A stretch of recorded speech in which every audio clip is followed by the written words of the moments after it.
کہا جاتا ہے کہ سچ کا راستہ نہیں روکا جا سکتا اور ایک دن سچ تو سامنے آ ہی جاتا ہے۔ خبر یہ ہے کہ سابق امریکی صدر بش نے اپنی غلطی کا اعتراف کر لیا ہے۔ سابق امریکی صدر جارج ڈبلیو بش نے یوکرین پر گفتگو کرتے ہوئے عراق پر امریکی حملے کو غیر منصفانہ، بلا جواز اور وحشیانہ حملہ قرار دے دیا۔ سابق امریکی صدر بش ڈلاس میں یوکرین پر روسی حملے سے متعلق گفتگو کر رہے تھے کہ دوران خطاب عراق پر اپنے ہی حکم پر ہونے والے حملے کو بلا جواز اور وحشیانہ تسلیم کر بیٹھے۔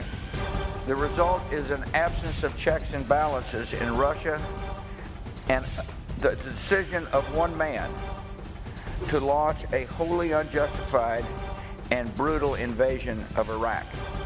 Of Ukraine. Iraq. Anyway.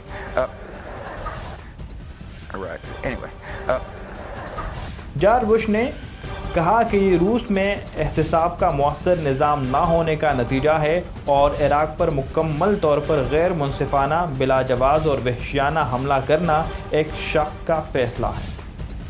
صدر بش کو اپنا جملہ مکمل کرنے کے بعد احساس ہوا کہ وہ کچھ غلط بول گئے، جس پر انہوں نے فوراً جملے کی تصحیح کرتے ہوئے کہا کہ میرا مطلب یوکرین تھا، لیکن عراق کے ساتھ بھی ایسا ہی ہوا۔